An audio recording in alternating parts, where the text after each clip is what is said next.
Good morning. ঘড়িতে বাজে সকাল 9টা আর আজকের ভিডিওটা 9টার থেকে স্টার্ট করলাম। উঠেছি একটু সকালেই, তো ব্যাগ ট্যাগ সমস্ত কিছু গুছিয়ে নিয়েছি। আজকে হচ্ছে মঙ্গলবার, বাড়ি চলে যাব। বুঝতেই পারছো, আমি এসেছিলাম শুক্রবারে, তো শুক্র ছিলাম, শনি ছিলাম, রবি ছিলাম, সোম, আজকে মঙ্গল। তো আর তো থাকলে হবে না, বাড়ি যেতেই হবে। সোমবারেই যাওয়ার ইচ্ছা ছিল, কিন্তু বাড়িতে লোকজন থাকলে তো হুট করে মা বেরিয়ে আসতে পারবে না, তো তার জন্য মঙ্গলবারে। তো মা বলছিল আজকে মঙ্গলবার যেতে হবে না। আমি দেখলাম যে মঙ্গলবারে যদি না যায় তাহলে বুধবার আবার একটা দিন কামাই হবে। আর তিধাদের স্কুলে এমনিতে 4 দিনের ছুটির আমি চিঠি দিয়েই এসেছিলাম, তো আবার বেশি দেরি করলে তো অসুবিধা আছে। তো এখন ওই সুতির চুড়িদারটা পরে নিলাম, যেহেতু ঠান্ডা শীতের টাইম। তো আমার না ওই বাচ্চাকে ব্রেস্ট ফিডিং করানোর জন্য ড্রেসের প্রচণ্ড পরিমাণে অসুবিধা। আমি অফলাইনে ওই ড্রেসগুলো খুঁজেছি, কিন্তু তেমন অ্যাভেলেবেল কোনোখানে পাইনি, তো ওগুলো অনলাইন থেকেই অর্ডার করতে হবে। কারণ দু একটা ড্রেস না ওই যাতায়াতের জন্য এখানে ওখানে ভীষণই অসুবিধা হয়। আর এখন আমার আগেকার যত জামা টামা কুর্তি টুর্তি ছিল, এখন না সব যেন গায়ে পুরো টাইট হয়ে গেছে। হয়তো আগের থেকে মোটা হয়ে গেছি, তার জন্যই টাইট হয়েছে, না হলে তো আর টাইট হতো না। তো আবার যে কবে রোগা হব হয়তো একার হাতে সংসার পড়লে। আর মাও তো ধরো থাকবে না, মানে মাও আমাকে এবার রেখেই চলে আসবে, তখন হয়তো একার হাতে সংসার পড়লে আস্তে আস্তে শরীরটা এমনিতেই ঝরে যাবে। আর যেহেতু বাচ্চা বুকের দুধ খায়, যে খাওয়া দাওয়াটাও আমি একদম কমিয়ে দিতে পারবো তাও পারবো না, কারণ তাহলে আমার বুকের দুধ কমে যাবে, বাচ্চা দুধ পাবে না। চারিদিকেই একটা না একটা সমস্যা লেগেই আছে। তো যাই হোক, মোটামুটি ব্যাগপত্র গোছানো হয়ে গেছে। বাবুকে রেডি করিয়ে দেবো, ত্রিধাকে রেডি আর কি করিয়ে দিয়েছি অলরেডি। তো চলো, আর ট্রেনে যেতে যেতে দেখা হবে। সকাল থেকে না একদমই ভিডিওটা অন করার সময় কিংবা সুযোগ কিছুই হয়নি। আর আমাদের তো ঘরের মধ্যে ঠান্ডা, ঘরের মধ্যে গরম, উল্টোপাল্টা বলে ফেলছি। আর বাইরেটা ভীষণ ঠান্ডা, এখানে না খুব ঠান্ডা পড়েছে, ভীষণই ঠান্ডা পড়েছে। আর মা এদিক ওদিক থেকে যা পাচ্ছে, মানে এখানে একটা সোয়েটার, এখানে একটা জামা, এখানে এবার না প্রচুর জামা কাপড় এনেছিলাম জানো তো, বাচ্চা ছোটোখাটো হলে। আর আমার মেয়ে একটুখানি দুষ্টুমি করে, তো ওই জন্য ওর জন্য আর কি 2-3টে সোয়েটার এনেছিলাম। আর পরলো তো না একটাও, সেই যে একটা পরে পরে ঘুরে ঘুরে বেড়ালো, ফালতু ফালতু আমায় খাটনি করে আর কি বয়ে আনতে হলো। আর যদি আমি না আনতাম তাহলে যে কত দুষ্টুমি করতো, তুমি কেন আমার একটা এনেছো, এটা আমি পরবো না, এটা ভালো না। তো এই হচ্ছে সমস্যা, কিন্তু বয়ে আনাও তো একটা কষ্টকর ব্যাপার। আর তার থেকেও বড় কথা হচ্ছে দাদা একটা দোলনা কিনে দিয়েছে, সেটাকে এখন বয়ে নিয়ে যেতে হবে, এটা হচ্ছে আরও কষ্টকর একটা ব্যাপার। তো সকালবেলায় পরোটা খাচ্ছি, পেটাই পরোটা। ভাত মানে হবে বলেছিল, তো তিধা বললো যে ভাত খাবো না, মাও বললো ভাত খাবে না, আর আমিও আজকে আর ট্রেনে বাসে যাবো বলে সকালে ভাবলাম ভাত খাবো না। তো আবার বৌদি আবার বললো একটুখানি পেটাই পরোটা খেয়ে যাও, তো ভাবলাম চলো একটু খেয়েই যাই হালকা করে, একদম খালি পেটে যাওয়ার থেকে। তো আমিও রেডি হয়ে গেছি, পুচুও রেডি হয়ে গেছে, আর তার সাথে তিধাকে দেখো, তিধার কোলে এখন দিলাম। তিধা আবার সুন্দর করে ভাইকে ক্যারি করছে আর কি, ও তো ভীষণই ভালো পারে। আর পুচকুকে নিয়ে বসিয়ে দিয়েছে, মাঝে মধ্যে যে ওর কী হয় জানি না, একটু কান্না করে। তো আমরা আজকে চলে যাচ্ছি, তাই তিধার একটু মানে দুঃখ বলবো না, মানে ভেবেছিলাম, ওকে বলেছিলাম সোমবারে চলে আসবো, সেক্ষেত্রে সোমবারটাও থেকে গেলাম, মঙ্গলবারটাও ধরো সকালের দিকে যাচ্ছি। তো আজকে 10টা 40-এ ট্রেনটাই ধরলাম। 10টা 40-এ ট্রেনটা ধরার একটাই কারণ, এই যে ফাঁকা দেখতে পাচ্ছ, মানে ফাঁকার জন্য আর কি ট্রেনটা ধরা। তো ট্রেনে উঠে দেখো পুচুকে দিয়ে দিয়েছি মায়ের কাছে। আর যে দোলনাটা ছিল আর কি, সেটা আর কি তিধা মানে এনেছে। আর আমাদের যে টোটোটা আমার দাদা ঠিক করে দিয়েছিল আমাদের বাড়ি থেকে, সেই টোটোওয়ালা দাদাটা এত ভালো কি বলবো, উনি এসে আমাকে ব্যাগটা মানে তুলে দিয়ে গেল, মানে স্টেশনে আর কি। তো দেখো বাড়ি এসেই দোলনাটা আর কি ফিটিংস করা হলো। রিজুকে ডেকেছিলাম, তিথা তো পুরো পাগল হয়ে যাচ্ছে, ভাইকে কখন দোলনাতে শুইয়ে দোল দেবো। অলরেডি দোলনাতে শুয়ে ওর কয়েকবার দোল দেওয়া হয়ে গেছে। তোমাদেরকে একটু দেখাই, সবাই আমাকে কমেন্টে বলছিল যে দিদি পুচুর জন্য একটা দোলনা কেনো। সত্যি কথা বলতে দোলনাতে বাচ্চারা থাকে না আমি জানি না।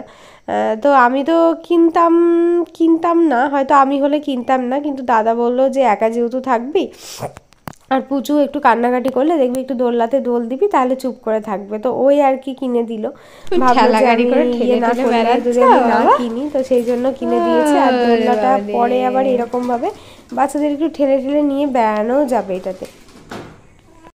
বাড়ি এসে মনে হচ্ছে না কেমন একটা হুটোপাটা লেগে গেছে। এইমাত্র স্নান করলাম আর বেলা হয়ে গেছে, তো ওই জন্য আর আজকে মাথাতে জল দিলাম না, এমনি স্নান করে নিলাম। আর অহনা দেখো আমরা এসেছি বলে রান্না বান্না সমস্ত কিছু করেছে, ওকে মানা করলাম যে করতে হবে না, তাও জোর করে এই যে না, তোমার একটা ভালোই কাজ হয়েছে যে দুদিন আছো টেনে নিয়ে বেড়াবা। কিচ্ছু বলছে না বলো? না চুপ করে আছে, টেনে টেনে নিয়ে বেড়ালে চুপ।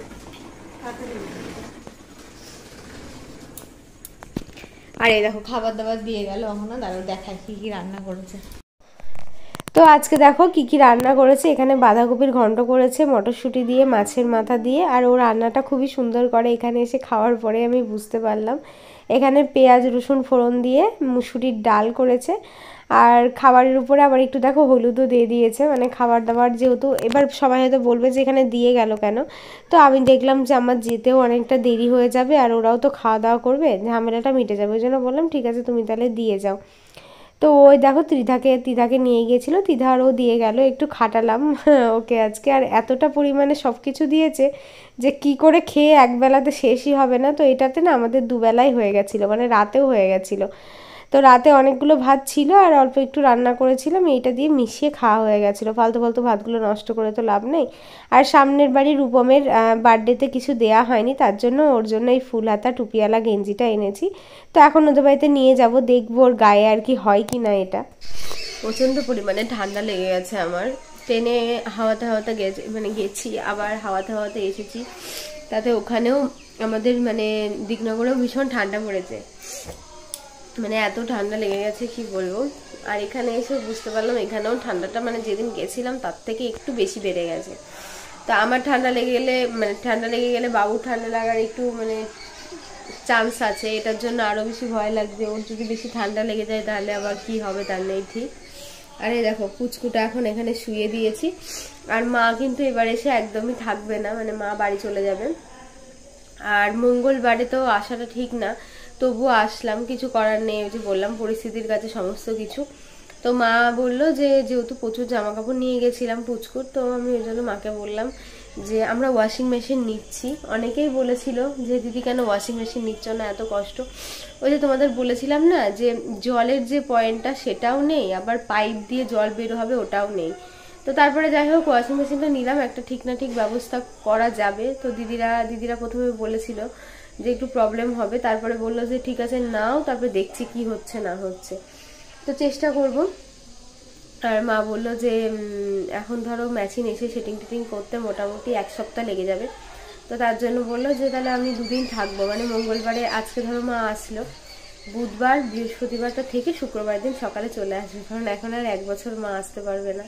বুঝতে পারছো বৌদি বাচ্চা কাচ্চা হবে, একটা ছোট বাচ্চা কাচ্চাকে নিয়ে তো সামলানো মুখের কথা না। কারণ আমি জানি 1 মাসে মা যখন চলে গেল, আমার বর যখন চলে গেল, আমি একা একা ছিলাম, তখন ভীষণই কষ্ট হয়। হ্যাঁ করেছি, মানে অনেক মনের জোর নিয়ে করেছি, কিন্তু অনেকটা কষ্ট হয়। মানে করতে তো সবাই পারবে তার জন্য না, একটু কষ্ট হয় আর কি। তো তার জন্য আর কি করবো, ঠান্ডা লাগছে, বিশাল শীত লাগছে। এই দেখো আমার পুচকুটা দেখো দেখতে তাকি কই রে, বলো মিমিরা তোমাদের ওখানে ঠান্ডা পড়েছে, আসছে বলো বলো মিমিদের ওখানে ঠান্ডা পড়েছে, বলো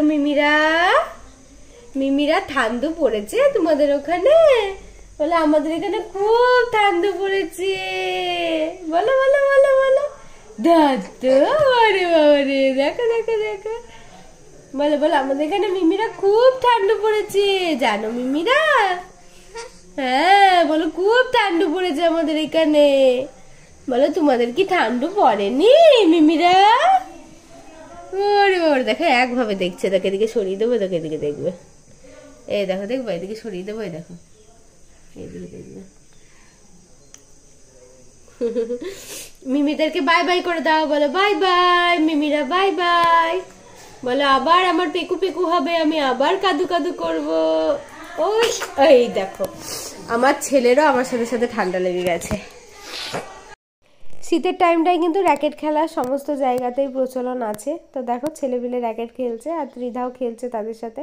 তো ও তো এখন খুব একটা ভালো র্যাকেট খেলতে পারে না, যেহেতু একদমই প্রথম, মানে ওর র্যাকেট খেলাটা শুরু আর কি।